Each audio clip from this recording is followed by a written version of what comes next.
이어서 두 번째 강의입니다. 두 번째 강의 시간에는 소재와 산업재 기업, 이른바 굴뚝산업에 대한 이야기를 나눠보도록 하겠습니다. 리서치 산업재팀 한영수 팀장님 모시고 착시 현상인가 아니면 진짜 회복인가라는 주제로 산업재 기업 전반에 대한 이야기를 나눠보겠습니다. 한 팀장님은 삼성증권에서 15년째 조선과 기계업종을 담당하고 계신 전문가님이신데요. 자리로 오셨습니다. 팀장님 안녕하세요. 예, 안녕하세요. 네, 오늘 말씀해 주실 이 소재와 산업재 섹터 사실 사용하는 용어가 어렵고 또 미디어에서 자주 다루는 이슈가 아니기 때문에 투자자분들이 다소 생소하실 수 있는 주제이긴 한데요. 그래도 전통 제조업의 한 축이고 또 시장을 이해하기 위해서는 꼭 눈여겨봐야 할 부분일 것 같아요. 맞습니다. 이제 일상생활을 하시면서 아마 이제 철강 제품을 직접 보시거나 화학 제품을 보시거나 선박을 보실 일은 아마 거의 없으실 거예요. 그래서 아마 굉장히 생소하시겠습니다만은 어쨌든 투자라면 이게 또 전통 제조업의 또 굴뚝산업의 한 축이기 때문에 좀 이해가 필요하실 거라고 생각이 됩니다. 제가 조선기계를 담당을 하긴 하지만 오늘은 저희 산업재 애널리스트를 대표해서 작년하고 올해 이 산업재 쪽에 무슨 일이 있었는지를 가능한 한 최대한 쉽게 한번 설명을 좀 해보도록 하겠습니다. 네. 작년에 있었던 일부터 말씀을 드리면 상반기에는 일반 제조업과 별반 차이가 없었습니다. 코로나의 직격탄을 맞았고요. 아시는 것처럼 산업재 기업들이 뭐 언택트 세상과 관련이 있는 것도 아니고 그다음에 오히려 경기에 민감한 업종으로 분류가 되기 때문에 투자 심리는 굉장히 크게 무너졌었죠. 근데 이제 하반기부터 이제 반전이 시작이 됩니다. 코로나 사태가 심화됐음에도 불구하고 모든 지표들이 상승을 하기 시작한 것이죠. 그래서 하나씩 말씀을 드리면 국제유가가 이제 70달러를 돌파를 했습니다. 2년 이래 최고 수치이고 그다음에 철강제 가격도 계속해서 상승 추세를 이어가고 있고요. 그리고 글로벌 교육과 관계가 있다고 보통 알려진 선박 운임 같은 경우에는 2008년 이후 거의 13년 만에 최고치를 갱신하고 있는 상황입니다. 반전은 이제 여기서 끝난 게 아닙니다. 올해 들어서도 하나가 있었는데요. 두 번째 반전은 올해 이제 최근 두 달만 놓고 보면 산업재 지표는 계속해서 개선이 되고 있고요. 그리고 백신은 오히려 확산이 되고 있음에도 불구하고 주가가 오히려 조정을 받기 시작을 합니다. 그래서 또 한 번에 이제 반전이 일어나게 되는데요. 그러면 어떻게 하면 이런 사태를 혹은 이런 상황을 설명할 수 있을 것인가? 주식시장에서 이 상황을 설명하는 방법은 키워드는 공급입니다. 공급이요? 그러니까 작년에 왜 지표들이 좋아졌는가에 대해서는 일종의 공급 차질로 보는 거죠. 왜냐하면 쉽게 설명을 드리면 코로나 사태가 벌어지면 뭐 수요도 줄 수 있겠습니다만 뭐 광산에 일하시는 분 아니면 뭐 유전에서의 생산량 아니면 공장의 노동자들의 뭐 생산도 줄지 않겠습니까? 그러니까 생산 차질이 있었다라고 보는 것이고요. 특히 작년 말에는 코로나 외에 이제 미국의 한파라든지 이런 것들 때문에 화학 쪽도 영향을 좀 받았거든요. 그래서 일시적인 공급 차질이 있었다라는 것이고, 그러면 올해 최근 두 달 동안에 주가가 반영하고 있는 우려는 뭐냐? 이 방금 말씀드린 이슈를 역으로 생각해 보시면 이 백신이 확산이 되게 되면 결국은 생산이 정상화될 거다. 일종의 증산이 나타나서 지표들이 좀 하락할 수 있다라는 우려를 이제 하기 시작하시는 것이죠. 거기다가 이제 또 미국의 뭐 테이퍼링이라든지 아니면 중국 정부의 뭐 시장 개입 가능성 이런 것들이 얹혀지면서 지금 주가가 조정을 받고 있는 것이죠. 시장에서 설명하시는 부분은 이런 부분이라고 보시면 될 것 같아요. 그러면 삼성증권 쪽에서도 같은 뷰로 보고 계신 건가요? 저희는 조금 생각이 다릅니다. 그러니까 지금 시장에서 제가 말씀드린 걸 요약하면 잠깐의 생산 차질이 있어서 지표가 올라온 것이 모든 것이 정상화되면 떨어진다라고 보시는 것인데 저희는 작년부터 시작된 산업재 부분의 지표 개선이 보다 구조적인 변화라고 생각을 합니다. 바로 이제 증설이 지난 5, 6년 동안 없었다라는 점인데 이게 좀 말장난 같습니다만 증산하고 증설을 좀 구분하셔야 되는 게 증산이라는 거는 일종의 기존의 생산 설비를 이용해서 생산량을 늘리는 것이라면 증설은 구조적으로 생산 능력을 늘리는 것이거든요. 근데 지난 5년 동안 이 증설이 산업재 쪽에서는 별로 없었습니다. 하나하나씩 좀 설명을 드리겠습니다. 먼저 이제 유가 쪽을 말씀을 드리면 저희가 이제 E&P라고 부르는데 이게 석유 유전이나 가스전 개발을 위해서 그 앞단에 행해지는 석유에 대한 시추나 탐사 작업을 얘기하거든요. 이 EMP 관련한 글로벌 투자 금액이 얼마나 줄었냐면 2014년 말 대비 현재는 40에서 50% 거의 절반이 줄어든 상황입니다. 네. 그러니까 쉽게 얘기하면 석유나 가스를 개발하기 위한 투자가 지난 5, 6년 동안 굉장히 낮은 수준으로 떨어졌다. 이렇게 해석을 하실 수가 있는 것이고요. 광물이나 광산 쪽도 비슷합니다. 그 광산업체들의 이제 설비 투자를 보시면 지금 보시는 차트에 이제 선을 따라가 보시면 될 텐데요. 피크 대비해서 지금 이것 또한 55%에서 60% 가까이가 줄어든 상황입니다. 기존 한 5에서 한 6년 동안 광산업체들의 행위라는 거는 돈을 벌면 이걸로 설비를 투자하기보다는 차라리 그냥 배당을 주겠다라는 게 이들의 입장이었고요. 네.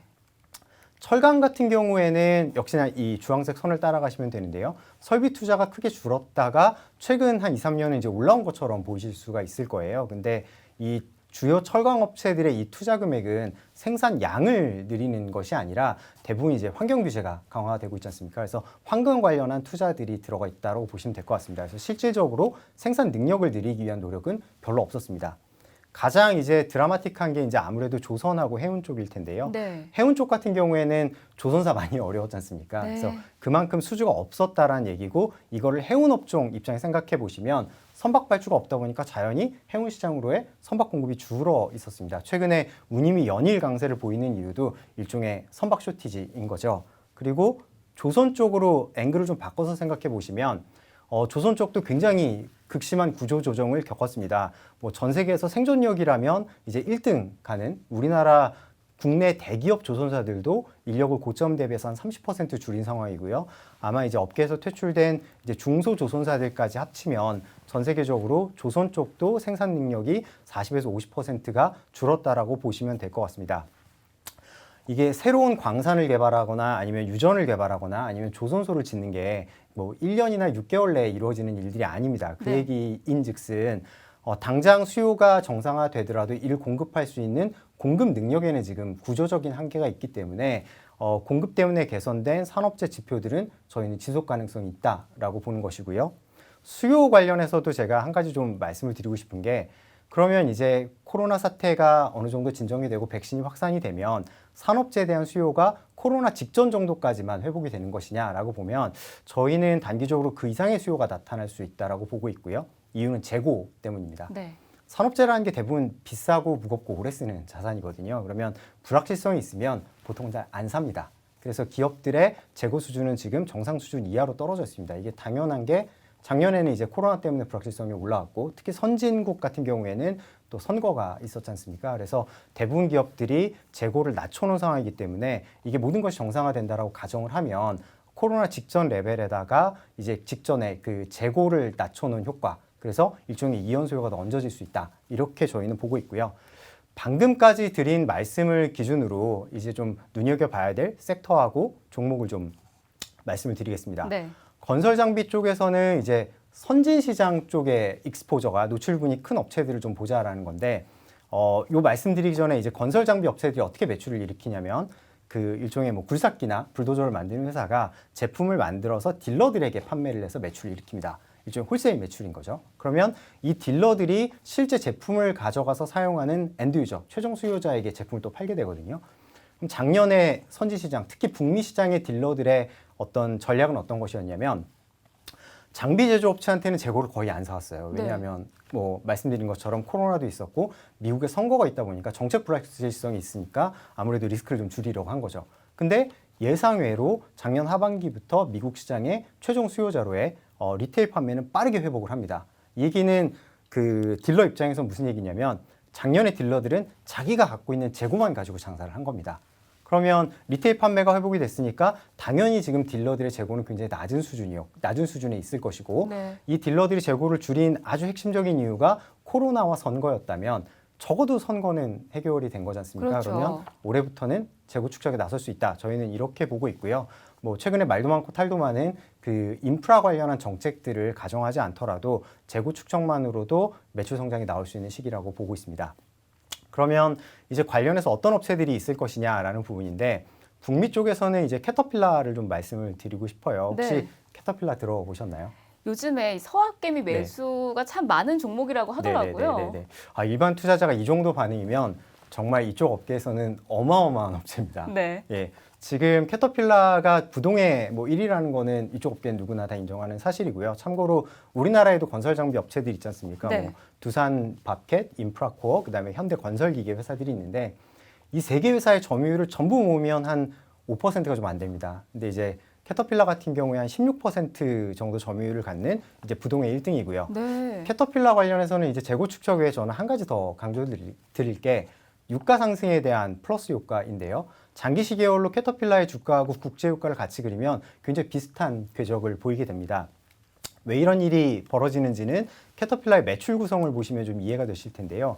이게 뭐 땅 파고 건물 짓는 건설 장비만 만드는 게 아니라 이제 채굴 장비, 그 광산에서 주로 쓰는 장비이기 때문에 당연히 에너지 가격이 높으면 수요가 늘어나게 되는 것이죠. 그리고 그 외에도 이제 가스전이나 석유전에서 사용하는 여러 가지 장비를 만들고 있기 때문에 유가 상승이나 일종의 원자재 가격 상승에도 수혜를 볼 수 있는 업체다라고 이해를 하시면 될 것 같습니다. 똑같은 맥락에서 이제 국내 그 기계 회사 중에서는 이제 두산밥켓이 좀 눈길이 갑니다. 네. 이 두산밥켓은 한국에 상장이 되어 있습니다만 모든 영업 활동은 이제 해외에서 선진국에서 이루어지는 사실상 이제 해외 기업이라고 보셔도 무방한 기업인데요.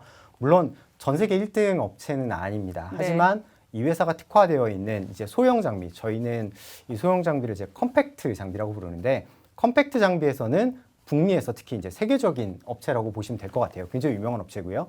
이 컴팩트 장비의 장점이 뭐냐면 리테일 판매, 그러니까 소매 판매가 대형 장비보다 빠른 시점에 회복이 됐습니다. 그래서 그 얘기인즉슨 다시 돌려서 얘기하면 그 아까 말씀드렸던 딜러들의 재고 축적이 나타나는 시점도 빠르다라는 의미이고요. 실질적으로 작년 말하고 올해부터 올해 초에 이미 그 컴팩트 장비의 딜러들은 재고 축적을 시작한 단계입니다. 그래서 제가 아까 말씀드렸던 재고 축적 모멘텀에서도 분명히 수혜를 볼 수 있는 업체다라고 보시면 될 것 같습니다. 에너지 쪽에서는 엑슨모빌에 관심을 조금 두실 필요가 있을 것 같아요. 네. 그 엑슨모빌이라는 회사는 전 세계 5대 에너지 메이저, 또 어떤 분들은 오일 메이저라고 부르시는데 그 5대 에너지 메이저 중에 한 회사고요. 이익을 이렇게 나눠보면 좀 전에 제가 설명드렸던 E&P, 이제 신규 유전 개발을 위한 석유 탐사나 시추 쪽에 그 이익 기여도 굉장히 큰 기업입니다.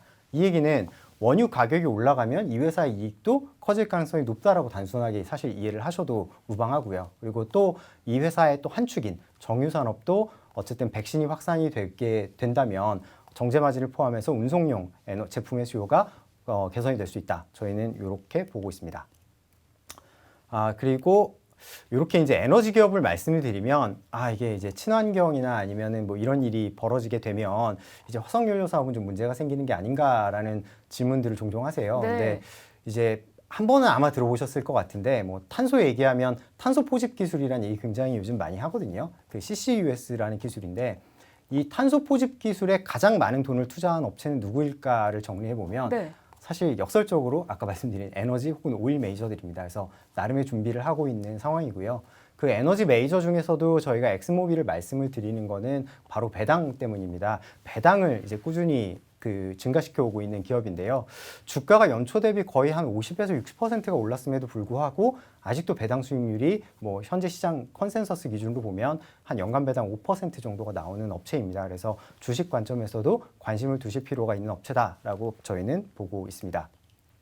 이제 저의 주력 분야인 이제 네. 조선하고 기계 쪽을 좀 말씀을 드리면 네. 이 조선 쪽은 지금 워낙 선박 발주가 그동안 없었기 때문에 여기도 일종의 공급 쇼티지가 일어나기 있기 때문에 실제로 운임도 좋고 하니까 발주가 많이 나오고 있습니다. 근데 이제 한 가지 더 주목해야 될 특징은 탑 티어, 그러니까 잘하는 업체들의 점유율이 올라가고 있다는 점이고요. 역시나 환경 규제 때문에 그렇습니다. 같은 배를 사더라도 이제는 연비가 좋은 배를 사고 싶은 거죠. 그러니까 잘 만드는 업체의 배를 살 수밖에 없는 것이고요. 실제로 우리나라가 전 세계 1등 아니겠습니까? 네. 그래서 점유율을 보시면 저희가 한 5년 전만 해도 매번 이제 제가 질문을 받는 게 중국 업체들의 추격이었는데 중국 조선 업체들의 추격에도 불구하고 최근 2, 3년 동안은 한국 기업들의 점유율이 오히려 상승하고 있는 추세입니다. 그래서 이 부분이 환경과 관련된 이슈라고 보시면 될 것 같고요. 우리나라 메이저 조선소 중에서도 저희는 이제 현대중공업 그룹 회사들을 좀 관심을 갖자라는 말씀을 좀 드리고 있고요. 그 이유는 이 현대중공업 그룹은 메인 조선사 중에서도 가장 재무 상태가 우량한 업체입니다. 그 얘기는 다시 해석을 하면 신기술에 투자할 재원이 좀 있다라는 겁니다. 네. 그래서 친환경 선박, 미래 선박 같은 경우에도 좀 더 앞서 나갈 수 있다라는 것이고 최근에 이제 언론에서 꽤 화제가 되고 있는 게 이제 그 LNG나 가스로 운반하는 추진선인데 이쪽에서 가장 많은 수주 잔고를 갖고 있는 게 또 현대중공업 그룹이고요. 만약에 이 그룹이 대우조선 인수에 성공하게 된다 그러면 방금 말씀드린 가스 추진선의 거의 한 절반 정도를 이 그룹이 컨트롤하게 되거든요. 그래서 그렇게 보면 수혜를 볼 수 있다라고 보여집니다. 더불어서 지금 이 우리나라 조선소 특히 이제 현대중공업 그룹 같은 경우에는 에너지를 운송하거나 하는 것에서 축적한 기술을 가지고 지금 그리고 아까 말씀드린 재무 상태를 가지고 먼 미래를 내다보고 이제 수소 사업, 미래 에너지에 대한 투자를 하고 있거든요. 그래서 그런 걸 감안하면 아주 좀 장기 시계로 보더라도 미래 괜찮은 성장 전략이 예상이 된다. 이렇게 보시면 될 것 같습니다. 산업재 전반에 대해서는 제가 여기까지 대강 말씀을 드리고요. 네. 앞에 뭐 세션처럼 혹시 질문이 좀 있으시면 거기 지금 답변하는 질문이 걸로. 엄청나게 많이 올라오고 있습니다. 제가 일단은 아까도 말씀을 해주셨지만 지금 전 네네. 세계적으로 환경 규제가 강화되고 있잖아요. 그래서 한 분이 글로벌 기후 변화에 대한 대응도 부상을 하고 있는데 탄소 배출이 많은 굴뚝 산업의 부정적인 요인이 아닐까 걱정하는 질문을 해주셨어요. 아, 예, 정말 제가 기관 투자자분들한테 정말 많이 받았던 질문 중에 하나인데요. 이게 네. 어떻게 하다 보니까 산업재 기업들은 어떻게 이게 환경 오염의 주범처럼 인식이 많이 되어 있습니다. 물론 환경 규제가 강화가 되면 모든 제조업이 영향을 받습니다. 뭐 좋은 영향은 아닐 가능성이 높습니다. 왜냐하면 규제 강화라는 거는 기업 입장에서 보면 일종의 비용 증가거든요. 그리고 탄소 배출이 많은 산업재 기업들은 당연히 더 영향을 받을 수밖에 없습니다. 네. 그러면 모든 산업재 기업이 똑같은 영향을 받느냐? 그것은 또 아니라고 보는 게 탑티어 1등 기업 같은 경우에는 조금 역발상으로 생각해 보셔도 될 것 같아요. 어떤 의미냐면 오히려 규제가 강화된다는 얘기는 산업의 표준이 바뀐다라는 얘기이기 때문에 이 바뀌는 표준에 빠르게 적응할 수 있거나 아니면 아예 표준을 주도할 수 있는 업체는 오히려 점유율을 확대할 수 있습니다. 그러니까 후발주자의 진입 장벽을 굉장히 높이는 것이고요. 아주 개인적인 생각입니다만 이게 과연 선진국들이 지구를 너무나 사랑하기 때문에만 이 환경 규제를 적용을 하는 것이냐? 제 생각에는 환경 규제가 강화되면 이 앞서 있는 곳들이 선진국 기업들이기 때문에 그 기업들의 진입 장벽을 공고히 하는 역할도 할 겁니다. 그래서 굉장히 새로운 예, 관점이시네요. 맞습니다. 제가 오늘 설명드린 언급된 종목들을 보시면 대부분 이제 글로벌 탑티어예요. 그래서 탑티어 위주로 말씀을 드린 것도 같은 맥락이라고 보시면 될 것 같습니다. 네, 이어서 한 가지 더 여쭤볼게요. 이번에는 이제 자동차 산업이 네, 어떻게 네. 전환이 되고 있잖아요. 전기차 시장으로 점점 커지고 있는데 그래서 원유 수요가 감소하는 게 아닐까요? 라는 질문을 주셨어요. 예. 이게 앞서의 맥락하고 비슷한데 이제 환경의 어떤 배척점에 있다라는 생각 때문에 그러신 것 같은데요. 물론 기존의 화석연료를 떼던 자동차들이 전기차로 바뀌게 되고 그 전기 생산을 친환경 에너지로 한다라고 한다면 원유에 대한 수요는 감소할 수밖에 없겠죠. 근데 이제 두 가지를 저희가 생각해 봐야 되는 게 첫 번째는 이게 저희만 알고 있는 사실이 아니지 않습니까? 네. 그래서 아까 보신 것처럼 신규 유전이라든지 가스전에 대한 투자는 저희가 생각하는 그 변화 속도보다 더 빠르게 감소를 했기 때문에 공급 양 자체도 이미 많이 줄어 있는 상태고요. 두 번째는 글로벌리 이제 그 전기차 그러니까 내연기관차 판매 금지하는 시점이 2030년, 35년 뭐 이즈음입니다. 그러면 아직 시간이 많이 남았기 때문에 오히려 지금 단계에서는 코로나 때문에 감소했던 에너지 수요 혹은 원유 수요가 반등하는 거에 좀 더 관심을 두시는 게 맞는 타이밍이 아닌가라는 생각도 들고요. 그리고 뭐 화학기업이나 뭐 석유기업에 대한 우려시라면 그 기업들도 미래에 대한 대비를 위해서 사업 다각화라든지 아까 보셨던 탄소 포집 같은 이제 기술 투자를 하고 있는 상황이다라고 보시면 될 것 같습니다. 네, 팀장님 마지막으로 한 가지만 네네. 더 여쭤볼게요. 지금 중국 정부가 금속 가격을 낮추려는 움직임을 보이고 있는데 철강 산업을 계속해서 좋게 볼 수 있는지 물어보는 질문도 올라와 있어요. 예. 실제로 최근에 약간 그런 움직임이 있습니다. 그래서 네. 중국 정부의 스탠스 때문에 실제로 중국 내 철강제 가격이 한 5월부터 조정을 받기 시작했거든요. 그래서 걱정들이 굉장히 많으신데요. 중국 정부의 최근에 이제 철강석 가격을 낮추려는 어떤 시도와 의도들을 보면 저는 그렇게까지 우려할 사항은 아니라고 봅니다. 왜냐하면 중국 정부가 지금 철강이라든지 금속 가격을 안정화시키는 방법이라는 게 자국에서 생산된 제품의 수출을 좀 억제하는 방향입니다. 네. 그러니까 자국 내에 철강 공급을 늘려서 중국 내의 가격을 안정시키는 게 목적이거든요. 전 세계 철강 가격을 보더라도 최근에 이제 하락을 한 거는 중국 쪽이고 중국 외 지역에서는 대부분 최근에도 철강제 가격은 상승 추세에 있습니다. 오히려 어떻게 반대로 또 생각을 해보면 이제 중국 쪽에서의 수출량이 줄어들게 되면 그 외 지역에서 영업을 하는 철강사 입장에서는 오히려 약간 플러스되는 요인이 되지 않을까라는 생각까지도 해볼 수 있지 않나라고 생각이 듭니다.